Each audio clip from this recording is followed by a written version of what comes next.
नमस्कार विद्यार्थी मित्रों, हूँ नीलेश ठोरिया। गया लेक्चरनी अंदर आपणे जे जन्यु जनन एनी अंदर बे पॉइंट जोई गया, एक जायांग अने एना पछीनो जे भाग महाबीजाणुधानी मतलब अंडक। हवे आनी अंदर आपणे शुं जोवानुं, हवे जे महाबीजाणुधानी आपणे जोई गया तो हवे महाबीजाणुधानी अंडक, हवे अंडकमांथी केनुं निर्माण थई छे? महाबीजाणुजनन मतलब महाबीजाणु बने तो ये घटना ने शू कीधुं आपणे? महाबीजाणु जनन। जेम आपणे जोई गया लघु बीजाणु जनन, ए ज रीते शुं जोईशुं आपणे? महाबीजाणु जनन। तो लघु बीजाणु केमांथी जोई गया कि एक लघु बीजाणु मातृकोष के जे आपणे जे सामान्य रीते जोई गया लघु बीजाणु मातृकोष, तो आमां पण एक आवशे महाबीजाणु मातृकोष के जेनी अंदरथी महाबीजाणु निर्माण थाय। तो लई आपणे महाबीजाणु लई लो मातृकोष, एक महाबीजाणु मातृकोष होय। हवे आज महाबीजाणु मातृकोष जेने शुं कही शकीए? एमएमसी। आपणे याद राखजो, megaspore mother cell, megaspore mother cell अने ओमां शुं आवशे? PMC pollen mother cell. तो जे महाबीज केम के एनसीईआरटी नी अंदर उल्लेख करेलो है महाबीजाणु मातृकोष मतलब शू क्या स्वरूपे होय? एनो जे प्लोइडी आपणे कही सकीए तो क्या स्वरूपे हशे? 2n मतलब द्विकीय। जे द्विकीय होय तो एनुं शुं थई शके? अर्धीकरण स्वाभाविक थई शकशे। तो आनुं जे अर्धीकरण थशे तो शरूआतमां 1 मांथी केटला बनशे? 2। आजे लईए आ केनी अंदर हशे? अंडकनी अंदर। अंडकनी अंदर एक कोष हशे एने शुं कीधुं? महाबीजाणु मातृकोष। हवे आ एक भागनुं विभाजन थशे। 1 मांथी केटला महाबीजाणु बनशे? 2। 2 मांथी केटला बनी जशे? 4।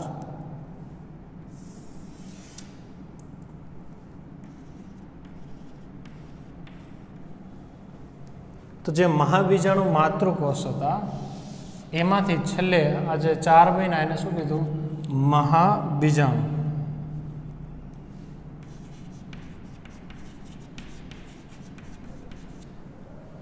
शरूआतमां महाबीजाणु मातृकोष 2n हता, एमांथी जे महाबीजाणु बन्या ए क्या स्वरूपे बन्या? n एककीय। आ जे हता ए द्विकीय हता, अर्धीकरण थई अने आ छेल्ले शुं बन्या? एककीय संरचनानुं निर्माण थयुं। तो आ जे घटनाने सामान्य रीते आपणे शुं कही शकीए? महाबीजाणु जनन के जेनी अंदर 1 हता, 1 मांथी 2, 2 मांथी 4 आ 2n हता अने छेल्ले जे अर्धीकरण थई छे એટલે બધાય એકકીય n સ્વરૂપે निर्माण थाय। तो आ रीते जे महाबीजाणु मातृकोषमांथी महाबीजाणु बनवानी जे घटना होय एने शुं कहेवाय? महाबीजाणु जनन। आज घटना तमे लघु बीजाणुनी अंदर जोई गया, ए आपणे लई लईए। आ शुं आवशे? लघु बीजाणु जनन,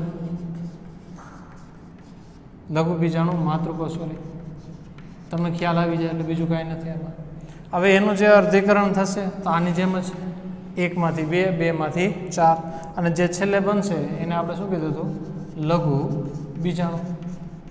अने एमां पण जे घटना बनी एने शुं कीधुं हतुं? लघु बीजाणु जनन। एने पण लघु बीजाणु जनन कीधुं, आने पण महाबीजाणु जनन। हवे जे लघु बीजाणु जेने आपणे शुं कीधुं हतुं? परागरज। तो आ जे परागरजमां आपणे पण आगळ विकास जोई गया हता के एमां विकास थई अने शुं बनशे? 2 कोष बन्या हता, एक वानस्पतिक कोष अने बीजो कोष कयो बन्यो तो? जनन कोष। अने आगळ जई अने ए जे जनन कोष छेल्ले केमां रूपांतर थई गया था? आ कॉमन लઉં 2 नरजन्यु। आज आखी पद्धति आपणे सळंग जोई गया था। हवे अहींया सुधी तो आपणे जोई गया महाबीजाणु कई रीते बन्या। हवे ए महाबीजाणुमां आपणे शुं जोईशुं आगळ? केम के महाबीजाणुमांथी शुं बनशे? भ्रूणपुट અને ભ્રૂણપુટ, અને આ ભ્રૂણપુટની અંદર શું હશે? આપણા અંડકોષ. તો અંડકોષ એટલે શું થઈ ગયા? માદાજન્ય. અને આ શું છે? નરજન્ય. બસ આ બે ભેગા થાય એ ઘટનાને શું કીધું? ફલન કીધું. ક્લિયર? તો આ એક આખો સળંગ પોઈન્ટ કે જે આખો પોઈન્ટ શું આવશે? નરજન્યુ, કે જે મેં તમને શોર્ટમાં કહી દીધું કે આટલા પોઈન્ટ એમાં આવે. અને આખો પોઈન્ટ એટલે શું આવી ગયો? આપણો માદાજન્યુ, કે જેની અંદર સળંગ આ રીતની આખી ઘટના આપણે જોવાની. તો એની અંદર આપણે જે જોઈ ગયા મહાબીજાણુ માતૃકોષ અર્ધીકરણ થાય, જે ઘટના જેને આપણે શું કહીએ? અર્ધીકરણ. તો અર્ધીકરણમાં 2n માંથી આ ANN અને એમાં પણ NN થઈ જાય, કે જેથી શું થાય? એકકીય મહાબીજાણુનું નિર્માણ થાય. હવે આ જે 4 હતા, તો 4 માંથી 3 શું થાય? અવનત પામે. અવનત એટલે નાશ થઈ જાય. વચ્ચે શું? ખાલી એક જ મહાબીજાણુ વધે, અને એમાંથી શું બનશે? ભ્રૂણપુટ. 4 હતા, 4 માંથી જો એક જ દ્વારા વિકાસ થાય અને એમાંથી જે ભ્રૂણપુટ બને, આ લઈ લો, 4 માંથી આ કોઈ પણ આ એક જ શું છે? મહાબીજાણુ. એક જ મહાબીજાણુમાંથી નિર્માણ થાય તો એને શું કહેવાય? મોનોસ્પોરિક વિકાસ.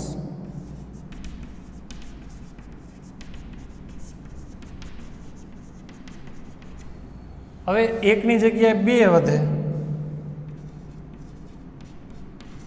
2 દ્વારા જો એનો વિકાસ થાય તો ડાયસ્પોરિક વિકાસ. અને એની જગ્યાએ જો 4 દ્વારા વિકાસ થાય તો એને શું કહીએ આપણે? ટેટ્રાસ્પોરિક વિકાસ. મતલબ શું? કે એક દ્વારા જે વિકાસ થઈને ભ્રૂણપુટ બને તો એને મોનોસ્પોરિક કહેવાય. 2 દ્વારા વિકાસ થઈને જે ભ્રૂણપુટ બને તો ડાયસ્પોરિક કહેવાય. 4 જો વિકાસ થઈને ભ્રૂણપુટ બને તો એને શું કીધું? ટેટ્રાસ્પોરિક વિકાસ કહી શકીએ. રેડી? કે જેની અંદર આપણને ખાલી આ એક ઉલ્લેખ આપેલો હોય મોનોસ્પોરિક, કેમ કે મોસ્ટ ઓફ મોનોસ્પોરિક વિકાસ જોવા મળે. તો આ જે માહિતી સૌપ્રથમ એક જે ભારતીય વૈજ્ઞાનિક કે જેને સૌપ્રથમ આજે અલગ અલગ મોનોસ્પોરિક, ડાયસ્પોરિક, ટેટ્રાસ્પોરિકની માહિતી આપી, જેનું નામ પંચાનન મહેશ્વરી. જે તમારે NCERTની અંદર ખાલી આ એક મોનોસ્પોરિક વિકાસનો ઉલ્લેખ છે, આ બેનો ઉલ્લેખ નથી. રેડી? એટલે તમારા નોલેજ માટે કે 1 દ્વારા વિકાસ થાય એને મોનોસ્પોરિક કહેવાય, 2 મહાબીજાણુ દ્વારા વિકાસ થાય એને ડાયસ્પોરિક કહેવાય, 4 દ્વારા વિકાસ થાય તો એને ટેટ્રાસ્પોરિક વિકાસ. વિકાસ મતલબ શું? કે આમાંથી શું બનશે? ભ્રૂણપુટ. 1 માંથી બને તો મોનોસ્પોરિક, 2 માંથી તો ડાય, 4 માંથી તો ટેટ્રા. તો આ બધી માહિતી એક વૈજ્ઞાનિક આપી, જેનું નામ શું? પંચાનન મહેશ્વરી, કે જેને સૌપ્રથમ આની માહિતી આપેલી. ક્લિયર? આપણે શું જોઈશું? મોનોસ્પોરિક વિકાસ. હવે આની અંદર જે મહાબીજાણુ બની ગયા, કે જે મહાબીજાણુ માતૃકોષમાંથી શું બન્યા? મહાબીજાણુ. હવે એ મહાબીજાણુમાંથી શું બનવાનું? ભ્રૂણપુટ. હવેનો પોઈન્ટ આપણે અહીંયાથી અહીં સુધીનો લઈશું, અને એ ભ્રૂણપુટની અંદર શું હશે? અંડકોષ. એ ક્યાં હોય, કઈ જગ્યા હોય, એ આપણે લઈશું. તો એની અંદર જે મહાબીજાણુ, એમાંથી જે ભ્રૂણપુટ કયો, અથવા તેને શું કે માદાજન્યુજનક પણ કહી શકો તમે. તો મહાબીજાણુમાંથી ભ્રૂણપુટ કઈ રીતે બને એ સમજીએ આપણે.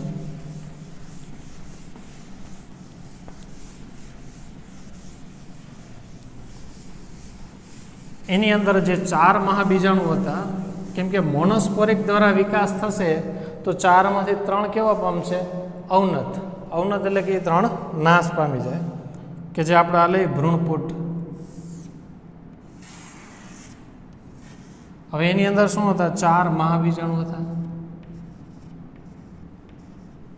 4 માંથી 3 શું પામશે? અવનત, મતલબ નાશ થશે. હવે આ ભ્રૂણપુટની અંદર નાનું લો એટલે તમને ખ્યાલ આવે. ભ્રૂણપુટની અંદર વચ્ચે શું? 1 મહાબીજાણુ. આ 1 શું કીધા? મહાબીજાણુ. અને એના દ્વારા જે વિકાસ થાય એને શું નામ આપ્યું આપણે? મોનોસ્પોરિક વિકાસ.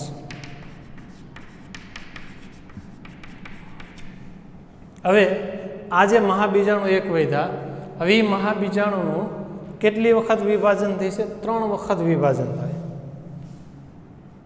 એનું આપણે લઈએ 3 વખત સમવિભાજન થાય. 3 વખત વિભાજન થશે. 3 વખત વિભાજન થાય એટલે કેટલા કોષ કેન્દ્ર? 8 કોષ કેન્દ્ર અસ્તિત્વમાં આવે.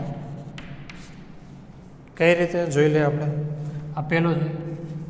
હવે જો સમજો, કેમ કે આ મહાબીજાણુ છે એ કયા સ્વરૂપે? n. તો એમાંથી જે 8 કોષ કેન્દ્ર બનશે એ પણ કેવા હશે? n.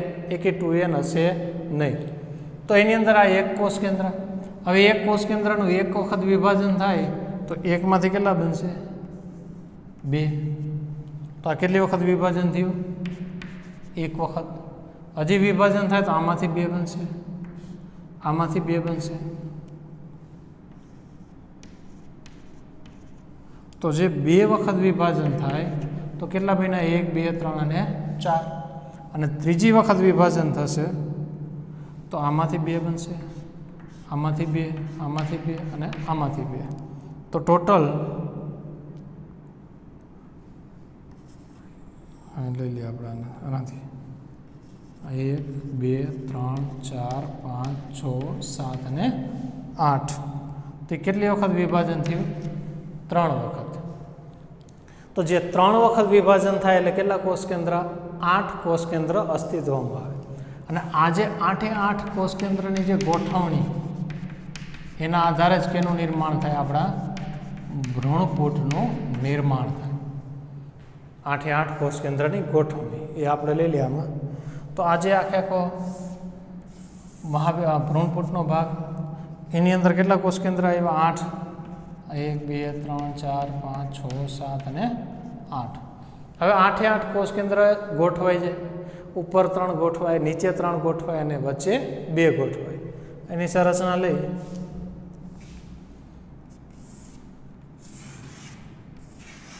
તો આની અંદર પેલા ઉપર 3 ગોઠવાઈ જશે, ત્યાર પછી નીચે 3 ગોઠવાય. સમજવા માટે આ રીતે દર્શાવો. અને વચ્ચે 2 ગોઠવાઈ જાય. હવે દરેક કોષ કેન્દ્રની આજુબાજુ શું આવી જશે? કોષરસ. આ રીતનો ભાગ બની જશે.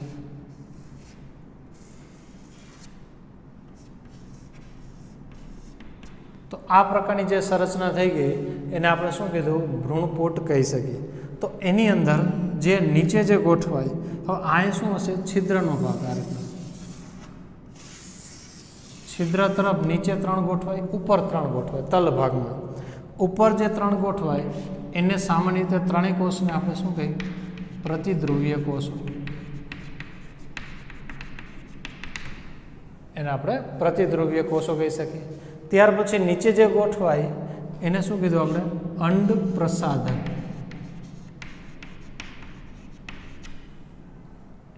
એને અંડ પ્રસાધન. અને આની અંદર જે ધ્રુવીય કોષ કેન્દ્ર કયો અથવા તો દ્વિકીય કોષ કેન્દ્ર, કેમ કે કોષ કેન્દ્ર 2 છે પણ કોષ 1 છે, તો દ્વિતીય કે દ્વિકીય કોષ કેન્દ્ર આપણે કહી શકીએ. હવે આ જે અંડ પ્રસાધન, તો એ જે અંડ પ્રસાધનની અંદર તમે જોઈ શકશો કે 2 અલગ અલગ પ્રકારના કોષ જોવા મળશે. 2 બાજુમાં જે કોષ હોય, આ એક કોષ અને આ બીજો કોષ, એ 2 કોષને કેવા કોષ કહી શકીએ આપણે? સહાયક કોષ. પ્લસ વચ્ચે જે કોષ છે એને શું કહીએ આપણે? અંડકોષ તરીકે ઓળખી શકીએ. જે ત્રણેયની સંયુક્ત રચના એને આપણે શું કહી શકીએ? અંડ પ્રસાધન તરીકે ઓળખી શકીએ. વચ્ચે ધ્રુવીય કોષ કેન્દ્ર અથવા દ્વિતીય કોષ કેન્દ્ર કહી શકો, ઉપર જે પ્રતિધ્રુવીય કોષો કહી શકીએ. બધાય છે એ કયા સ્વરૂપે છે? NN, મતલબ એકકીય સંરચના જોવા મળે, એકે દ્વિકીય જોઈ શકશે નહીં. હવે આની અંદર જે અંડકોષ છે એટલે એ શું થઈ ગયું? આપણું માદાજન્યુજનક. કેમ કે એની અંદર શું દાખલ થશે? આપણા નરજન્યુ દાખલ થાય. તો આ જે આખી જે સંરચના છે એને આપણે સામાન્ય રીતે શબ્દ શું વાપરીએ? ભ્રૂણપૂટ તરીકે કહી શકશું, કે ને ભ્રૂણપૂટ કહેવાય. હવે આ જે ભ્રૂણપૂટની અંદર કે જેની અંદર કોષ કેન્દ્રની સંરચના અને એની જે કોષીય સંરચના જો કોષ કેન્દ્રની તમે ગણતરી કરો તો 1 2 3 4 5 6 7 અને 8 કોષ કેન્દ્ર જોવા મળે. જ્યારે એની કોષીય સંરચના જુઓ તો 1 2 3 4 5 6 અને 7 એની કોષીય સંરચના જોઈ શકીએ. તો આ રીતે શું થઈ ગયું, માદા જન્યુજનકનું નિર્માણ મતલબ અંડકોષનું નિર્માણ થઈ ગયું. આના પહેલાંના લેક્ચરમાં આપણે નર જન્યુજનક જોઈ ગયા, મતલબ જન્યુજનન આ પોઈન્ટ આપણો સંપૂર્ણ કમ્પ્લીટ થઈ ગયો. હવે આપણે શું જોઈશું, જન્યુ વહન, કે એનું જે વહન કઈ રીતે થાય. તો આની અંદર આપણે જોઈ ગયા મહાબીજાણુ જનન. તો મહાબીજાણુ જનન કોને કીધું આપણે, કે જે એમએમસી મેગાસ્પોર મધર સેલ. તો એની અંદર શું હતું કે મહાબીજાણુ માતૃકોષ એનું અર્ધીકરણ થાય ને મહાબીજાણુ બને. હવે જે મહાબીજાણુ બની ગયા ત્યાર પછી એ મહાબીજાણુ કયા પ્રકારે વિકાસ થાય, કેમ કે એકમાંથી 4 થયા તો 4માંથી કયા પ્રકારે વિકાસ થાય. એક દ્વારા વિકાસ થાય મોનોસ્પોરિક, 2 ડાય, 4 4 ટેટ્રા. આપણે જે નોર્મલી જોવાનું શું મોનોસ્પોરિક. તો બાકીના 3 શું થશે, અવનત પામશે. હવે એક દ્વારા જે વિકાસ થાય, પણ વિકાસ કઈ રીતે, તો એનું 3 વખત વિભાજન થાય. તો 3 વખત વિભાજન થાય તો શું થશે, તો 3 વખત વિભાજન થાય તો કેટલા, 8 કોષ કેન્દ્ર આવે. પણ એવી 8 કોષ કેન્દ્રનું શું કરવાનું, તો એ 8 કોષ કેન્દ્રની ગોઠવણી થાય. ગોઠવણી થાય તો એ કયા નામે ઓળખાય, તો એને આપણે કહીશું ભ્રૂણપૂટ. તો કઈ રીતે ગોઠવાય, ઉપર 3 ગોઠવાય જે કયા નામે પ્રતિધ્રુવીય કોષો, નીચે 3 ગોઠવાય અંડ પ્રસાધન, 2 બાજુમાં તો સહાયક, વચ્ચે અંડકોષ, સેન્ટરમાં 2 તો એને દ્વિકીય કોષ કેન્દ્ર આપણે કહી શકશું. રેડી. તો આ રીતે ભ્રૂણપૂટનું નિર્માણ થાય.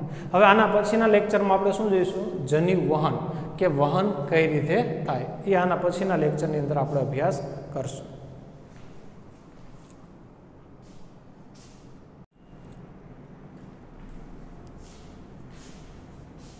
નમસ્કાર વિદ્યાર્થી મિત્રો, હું નિલેશ ઠોરિયા.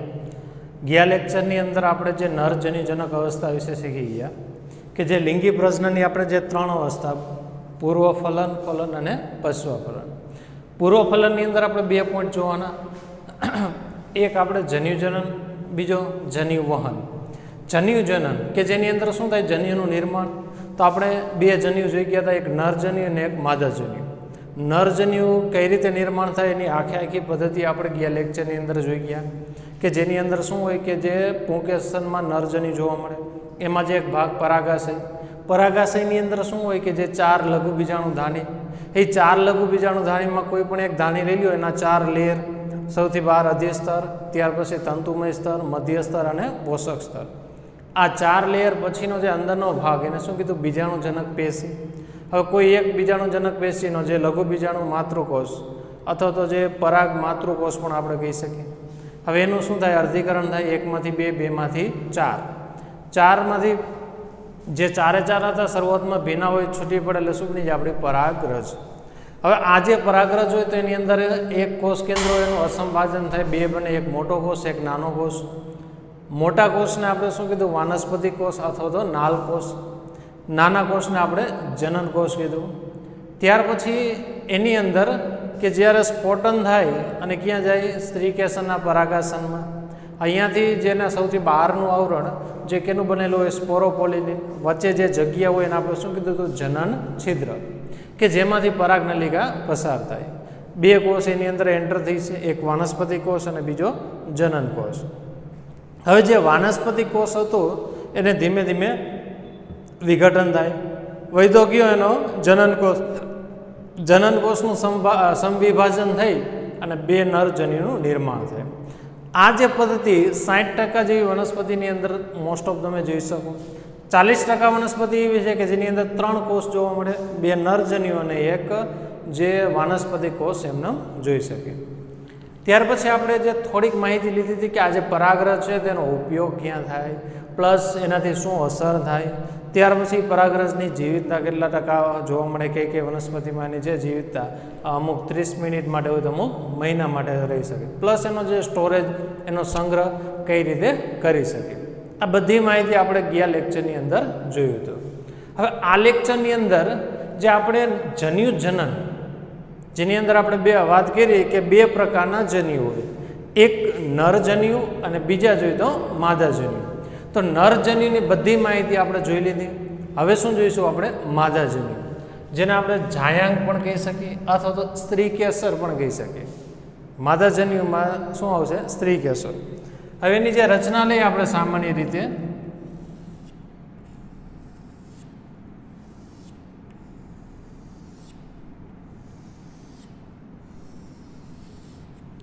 જે સ્ત્રી કેસરનો જે ભાગ, હવે એમાં જે સૌથી ઉપરનો જે ભાગ એને આપણે શું કહીએ? પરાગાસન.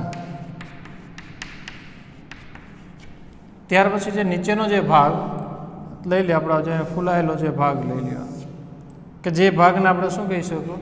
બીજાશય કહી શકીએ અથવા તો અંડાશય પણ કહી શકો તમે. ત્યાર પછી આ જે ભાગ વચ્ચેનો ભાગ, જેને આપણે શું કહીશું? પરાગ વાહિની. તો જે સ્ત્રી કેસરની અંદર જાયાંકની અંદર જે મુખ્ય 3 ભાગ જોવા મળશે, પરાગાસન, પરાગવાહિની અને બીજાશય, આ મુખ્ય 3 ભાગ એની અંદર આપણે સામાન્ય રીતે જોઈ શકીએ. બીજાશય જે સૌથી નીચે હોય, સૌથી નીચે મતલબ શું કે એના નીચે આ એક જે આસન જોવા મળે, આ જે આસનને આપણે શું કહીએ? પુષ્પાસન. કેમ કે આ આસન ઉપર પુષ્પ જોવા મળે એટલે એને શું કીધું? પુષ્પાસન. એની ઉપરનો ભાગ એટલે આખો શું આવી જશે? બીજાશય અથવા તો અંડાશય પણ તમે કહી શકો. હવે આ જે બીજાશય છે, તો બીજાશય કેની આજુબાજુ જોવા મળે? જરાયુ. જરાયુ બીજાશયની અંદરના ભાગની અંદર તમે સામાન્ય રીતે જોઈ શકો. અને એ જે જરાયુની અંદર, જે આપણાના આગળના પોઈન્ટમાં લઈશું કે જરાયુની સંરચના, એ જરાયુની અંદર કેની ગોઠવણી હોય? અંડકની ગોઠવણી. જરાયુની અંદર જે અંડકની ગોઠવણી હોય, જે કયા નામે ઓળખાય? જરાયુ વિન્યાસ.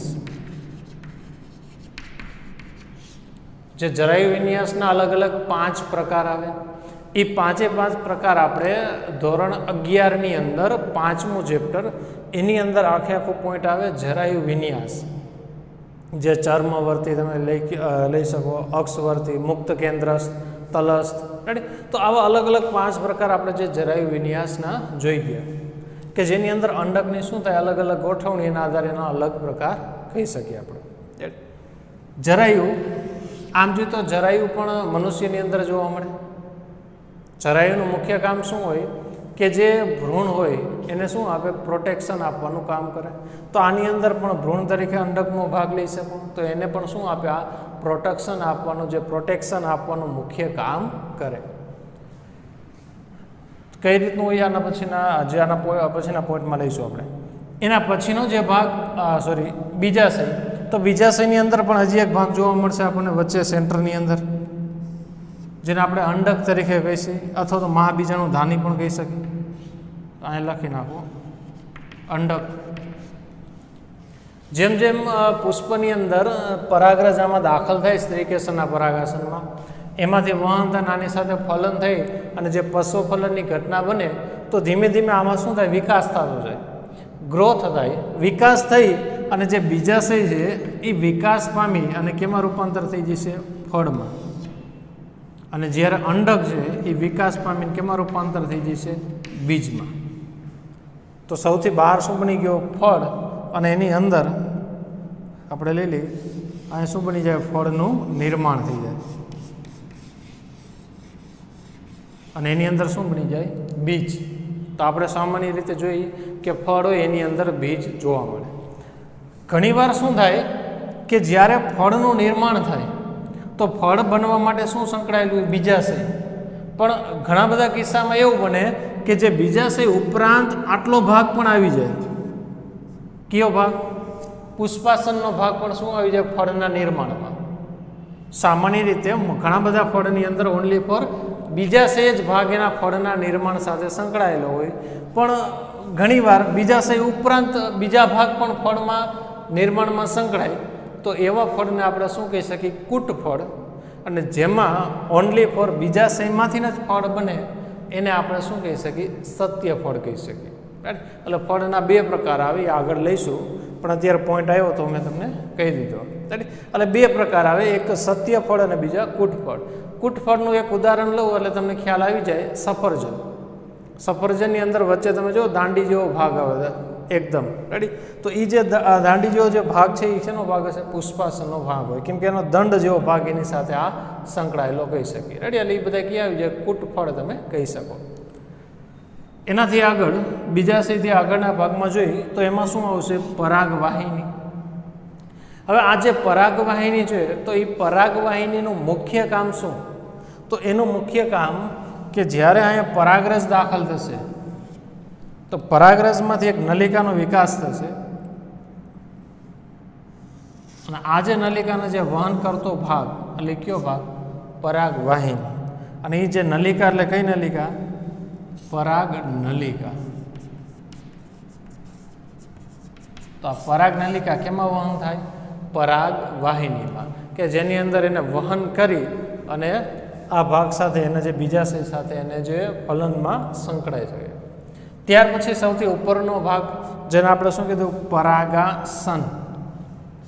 હવે પરાગાસનનું કામ શું? તો એનું જે મુખ્ય કામ શું? કે જે પરાગરજ આવતી હોય જે ફલન થવા માટે જે પરાગરજ, કેમ કે પરાગરજ બે માધ્યમથી આવી શકે. એક કાં તો પવન દ્વારા આવી શકે, આમ જોઈએ તો ત્રણ માધ્યમ લઈ શકો. એક પવન દ્વારા હોઈ શકે, એક પાણી દ્વારા હોઈ શકે અને એક કીટકો દ્વારા, કે જે અલગ અલગ માધ્યમથી પરાગરજ સ્ત્રીકેસરના પરાગાસનમાં દાખલ થાય. તો એ જે પરાગરજ એમાં જે દાખલ થવાની જે જગ્યા, જ્યાં સ્થાનાંતર થવાની જગ્યા એ ક્યાં આવશે? પરાગાસનમાં. તો દરેકમાં પરાગાસનના આકાર અલગ અલગ હોય. અમુકમાં પરાગાસન કેવું હોય? ચિકાસયુક્ત હોય. સપોઝ ધારો કે પવન દ્વારા પરાગનયન થાય તો એની પરાગરજ કેવી હોય? સૂકી. પણ પરાગાસન કેવું હોય? ચિકાસયુક્ત. તો ઉડીને તરત એની સાથે ચોંટી જાય. અમુકમાં ખેંટી આકારનો હોય, મતલબ ખાંચા પ્રકારનો ભાગ હોય જેથી પરાગરજ એની સાથે ફસાઈ જાય. અમુક રોમમય ભાગ હોય રેડી. તો અલગ અલગ પ્રકારના પરાગાસન જોવા મળે કે જેના હિસાબે શું થાય? પરાગરજ એમાં દાખલ થઈ શકે, જેથી સરળતાથી આગળની ઘટના ફલન અને પશુ-ફલનની ઘટના થઈ શકે. ક્લિયર? તો આજે સ્ત્રીકેસર જાયાંગ અથવા તો સ્ત્રીકેસર એની જે રચના હતી. હવે આ જે બીજાશય નીચેનો ભાગ જેમાં અલગ અલગ સ્ત્રીકેસરમાં અલગ અલગ જોવા મળે, જેના આધારે આમ જોઈએ તો એના બે પ્રકાર પડ્યા. એક સ્ત્રીકેસર જે આખો સ્ત્રીકેસર જેમાં એક જ હોય તો એને શું કહેવાય? એક સ્ત્રીકેસરી, કે જેમાં સ્ત્રીકેસર ચક્ર એક જ જોવા મળે તો એક સ્ત્રીકેસરી. ઘણા બધામાં એકથી વધારે જોવા મળે તો એને આપણે શું કહીએ? બહુ સ્ત્રીકેસરી. એકથી વધારે જોવા મળે કે જેમાં આ એક ભાગ, વળી બીજો ભાગ, ત્રીજો ભાગ, ચોથો, પાંચમો. તો આ રીતના એક કરતાં વધારે જોવા મળે તેને શું નામ આપ્યું? બહુ સ્ત્રીકેસરી. જેમાં એક જ સ્ત્રીકેસર હોય તો એને એક સ્ત્રીકેસરી કહી શકો, કે જેની અંદર એકથી વધારે હોય તો એને આપણે શબ્દ વાપરશું બહુ સ્ત્રીકેસરી. હવે બહુ સ્ત્રીકેસરી છે તો એના પણ પ્રકાર પડશે, કેમ કે એકથી વધારે છે પણ કયા પ્રકારે? એકબીજા સાથે જોઈન્ટ થયેલા છે કે એકબીજાથી અલગ છે? તો જોઈન્ટ અને અલગ એના આધારે એના બે પ્રકાર. જો એકબીજા સાથે જોઈન્ટ થયેલા હોય તો એને આપણે શું કહી શકીએ? યુક્ત સ્ત્રીકેસરી. અને જો છૂટા છવાયેલા હોય તો સામાન્ય રીતે શબ્દ શું વાપરશું આપણે? મુક્ત સ્ત્રીકેસરી. જો એકબીજા સાથે આ એક સ્ત્રીકેસર, બાજુમાં બીજું હોય, આ ત્રીજું હોય, ચોથું, તો એકબીજાને નજીક જોઈન્ટ થયેલા હોય તો એને યુક્ત સ્ત્રીકેસરી. જો છૂટા હોય તો મુક્ત સ્ત્રીકેસરી. એક નોંધ કરવા જેવી છે જે આપણે આમાં આપેલું નથી એનસીઈઆરટીમાં, પણ જે યુક્ત સ્ત્રીકેસરી હોય ને એની અંદર બીજાશય એક જ જોવા મળે.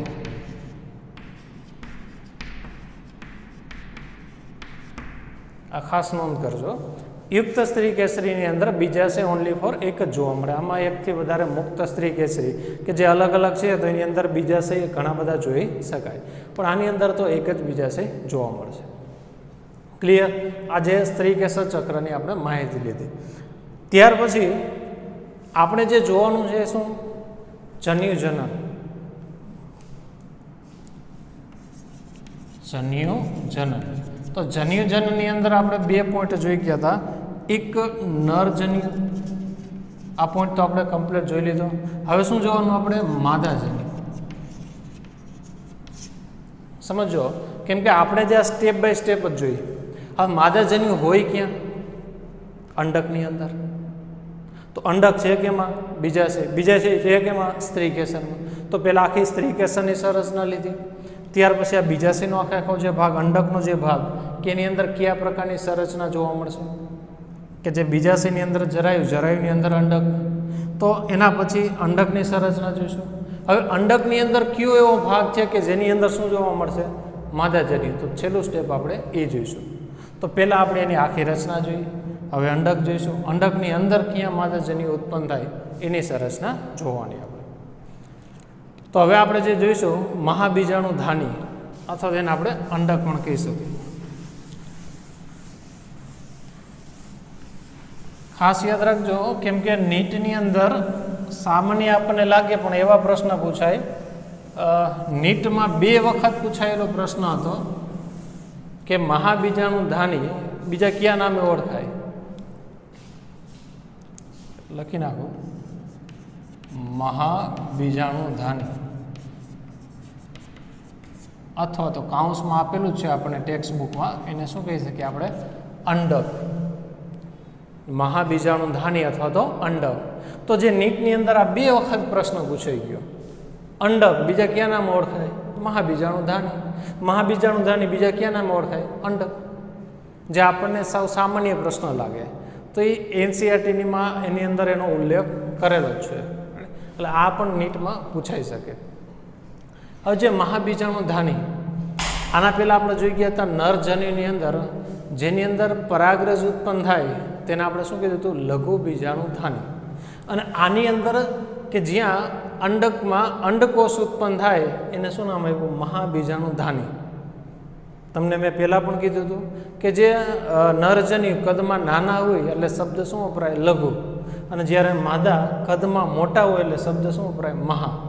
આ બીજાણુ ધાની. ધાની મતલબ શું કે જેની અંદર એ જન્યુ ઉત્પન્ન થતા હોય એ ભાગ, એને આપણે શું કહીએ? ધાની તરીકે ઓળખી શકીએ. હવે એની અંદર જે અંડકની જે સંરચના આપણે લઈએ એટલે ખ્યાલ આવે તમને કે કયા પ્રકારની સંરચના જોવા મળે.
હવે આની અંદર જે આપણને ટેક્સ્ટ બુકની અંદર આપેલું છે કે જે બીજાશયની જે આખી રચના છે એ શું આપેલું? ઉર્ધ્વવન. આપણે અધોવનની જે સંરચના લીધી.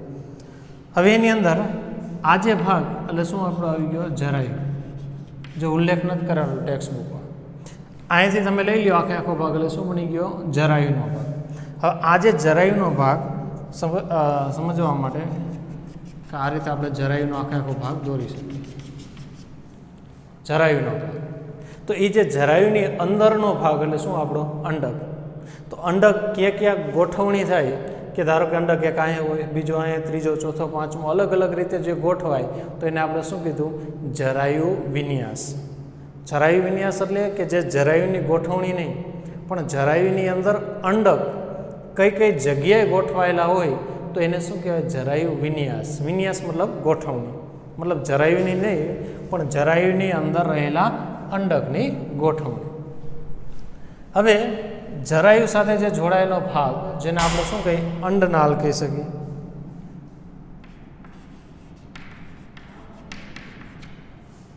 કે જે અંડનાળ સાથે એ ભાગ જોડાયેલો તમે કહી શકો. હવે આ જે અંડનાળ અને એનો જે આખે આખો દેહનો ભાગ, અંડકનો જે ભાગ, અંડકનો આખે આખો ભાગ અને જે અંડનાળ બે જ્યારે જોઈન્ટ થાય, ધારો કે એક આ જગ્યાએ અને આ જગ્યાએ બે જ્યાં જોઈન્ટ થાય એને શું કીધું? બીજ કેન્દ્ર તરીકે ઓળખાય. કે જ્યાં અંડનાળ અને જે અંડક બે જ્યારે જોઈન્ટ થાય ત્યારે જે ભાગ બને એને આપણે શું કહીએ? બીજ કેન્દ્ર તરીકે ઓળખી શકીએ. એનાથી આગળ લઈ તો આ ઉપરનો તલ ભાગ જે અને જે નીચેનો અંડકનો ભાગ, છિદ્રનો ભાગ. હવે આની અંદર આ એક અને બે આવરણ આવેલા હોય. આ એક અને બે આવરણ આવેલા હોય એને શું કહેવાય? અંડક આવરણ અથવા તો અંડક આવરણ. અંડ આવરણ જે શબ્દ વાપરાય. અંડક આવરણ એટલે શું કે અંડકની આજુબાજુ આવેલા આવરણ. તો એની અંદર એક અથવા તો બે આવરણ જોવા મળે. આ બે આવરણ પૂરા થાય પછીનો જે આખે આખો ભાગ કે જેને શું કહેવાય? પ્રદેહ તરીકે આપણે ઓળખી શકીએ. અને એ જે પ્રદેહ છે, કેમ કે અંડક આવરણનું કામ શું? અંડકને શું આપે? રક્ષણ આપે, એને પ્રોટેક્શન કરવાનું કામ કરે.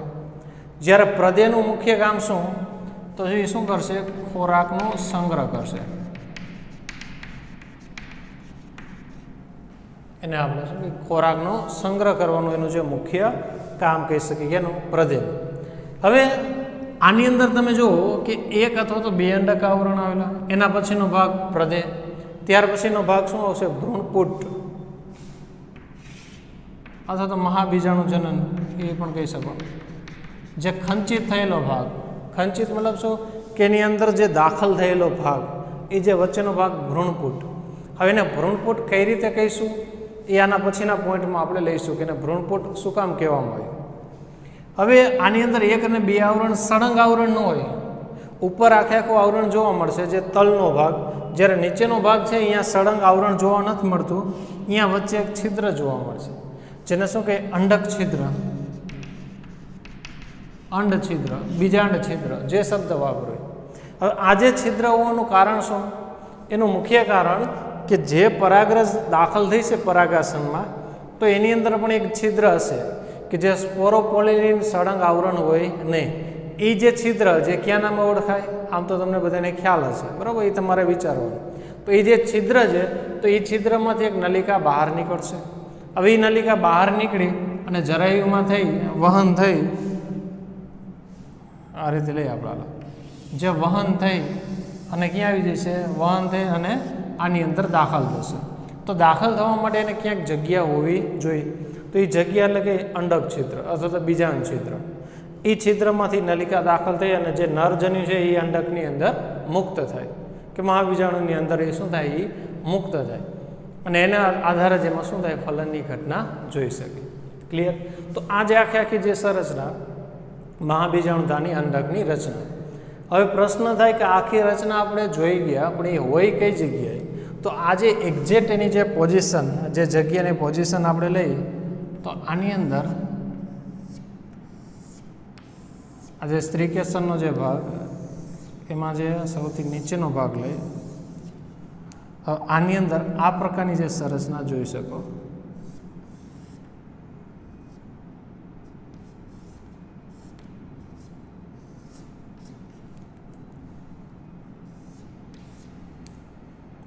જેથી તમને ખ્યાલ આવે. એના આજુબાજુ બીજાશયનો ભાગ બીજા ચોકથી દર્શાવી તો ખ્યાલ આવશે. રેડી? આ બીજાશયનો ભાગ કહી શકે. આ જે બીજનાળ, અંડનાળ. હવે અહીંયાથી વહન થઈ અને અહીંયા શું આવેલું હોય? પુષ્પાસનનો ભાગ. ડાયરેક્ટ એની સાથે કનેક્ટ થયો અને પુષ્પાસન સાથે કનેક્ટ થયેલો ભાગ હોય. તો આ પ્રકારની જે સંરચના જે આપણે અહીંયા તમને દર્શાવી કે એની અંદર આ પ્રકારની સંરચના જોઈ શકીએ. કેમ કે અંડનાળ છે તો અહીંયાથી શું થાય? જે ખોરાકનું વહન થાય અને એ વહન થઈ અને ક્યાં દાખલ થઈ શકે? જે પ્રદેહમાં જાય, પ્રદેહમાંથી અંડકને જે ભ્રૂણપુટનો વિકાસ થાય એ ભ્રૂણપુટને પોષણ આપવાનું મુખ્ય કામ કરે. ક્લિયર?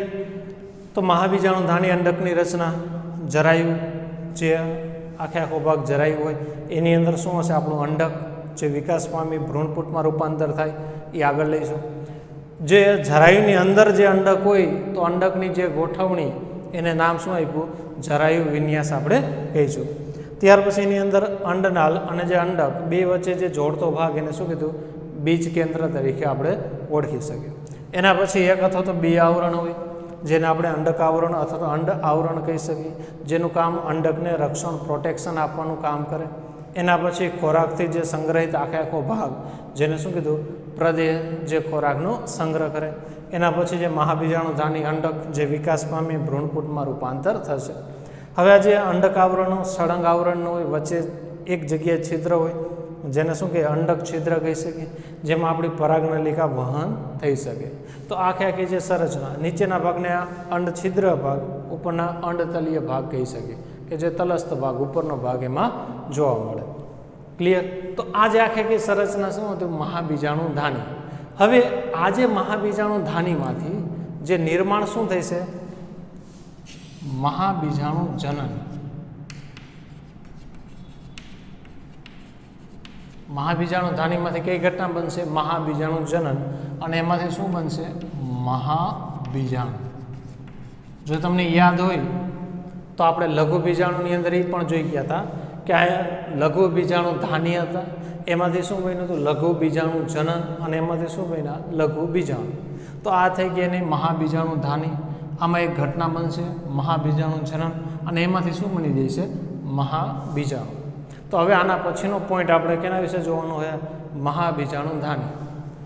પહેલાં આખા સ્ટ્રક્ચર જોઈ ગયા કયા કયા પાર્ટમાં કઈ કઈ સંરચના હોય, પછી અંદરનો ભાગ જોઈ ગયા કે અંદરની સંરચના શું હોય. હવે એના અંદર પણ કે આમાં અંડકોષ કઈ રીતે ઉત્પન્ન થાય હવે આના પછીના પોઈન્ટની અંદર આપણે જોવાનું, જે આપણે આના પછીના લેક્ચર ગયા લેક્ચરની અંદર આપણે એના વિશે અભ્યાસ કરશું.